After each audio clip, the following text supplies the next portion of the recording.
Now, what in the Carnival is going on here? Seriously, what's going on with Carnival Cruise Line? Because it does appear that we have yet another revolt at sea that somewhat sails into a potentially bigger issue with a specific Carnival cruise ship. And what is crazy about this entire conundrum that we're going to talk about today is that, yes, we have this recent revolt. However, this same exact ship experienced a similar revolt just a couple weeks ago within a 30-day time span. Y'all go talk to higher authorities and come up with a better plan. We have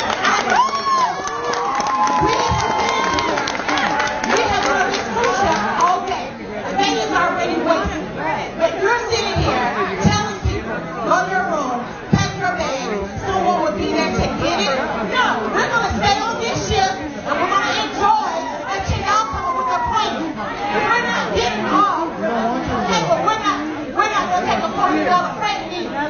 But y'all need to go back to the drawing board. Everybody stay on the cruise and enjoy until y'all come up with something better to bring to us.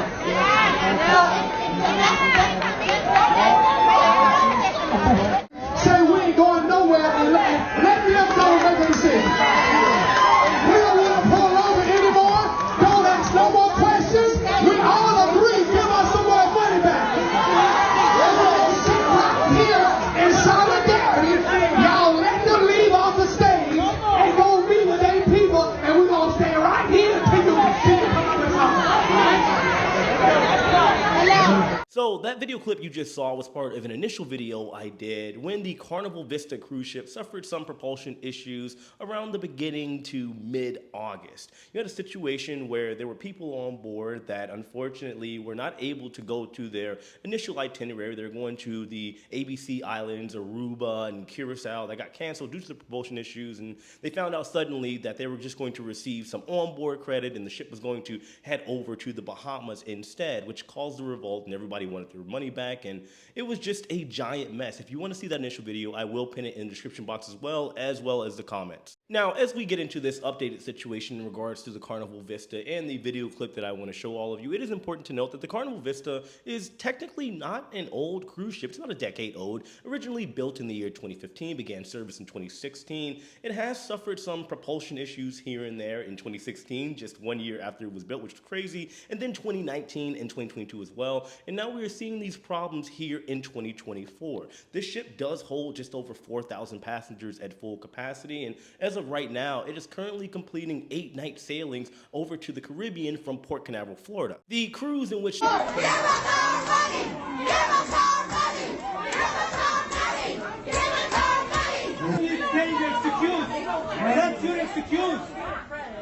So according to a passenger that was allegedly on board this Vista cruise, it wasn't all bad. There was a fraction of people that were complaining and stating they wanted refunds. They did have the option to disembark the Carnival Vista once it got over to the Bahamas, similar to what we saw in the middle of August in the other video that we made. Nevertheless, there were people that stayed on board that seemed to actually enjoy their experience. They got onboard credit, they got some future cruise credit, and well, it seems like everything was right as rain because with the amount of people that got off, they were able to completely enjoy the ship without it being overcrowded. Nevertheless, while this conundrum is of course taking place, there are going to be some other people talking about this situation, stating that obviously passengers do not read the contract before they book their cruise or even understand what can take place as far as possibilities whenever there is a situation like engine or propulsion issues on board a cruise ship. Because technically, whenever you book your cruise, you do sign a digital contract stating that should something happen like an act of God or weather or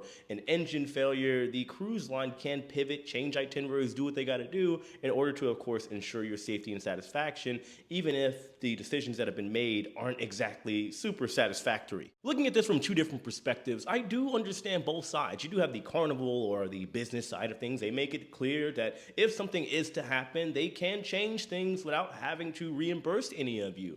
Even though, yes, I guess you could look at things from a moral perspective, it would make sense for them to refund or offer some additional onboard credit or future cruise credit, something of that nature. Nevertheless, when you look at somebody that maybe is able to take a cruise or a vacation once, if they're lucky, twice per year, naturally when things go wrong, it is upsetting, it is frustrating, it's disappointing, and well, they're going to try to look at every avenue to see what can be done to rectify the situation. And I will say for all of you future cruisers, whether it be the Carnival Vista or I guess at this point a ship that is 10 years or older, maybe look at the Carfax. I mean the ship facts to make sure the ship hasn't suffered a continuous ring of the same problem over and over again. But that's what I have to say on this video. Of course, on your way out, let me know your thoughts in the comment section below. Hit that like button on your way out, subscribe if you haven't already, and as usual, I love and appreciate every single one of you. Take it easy.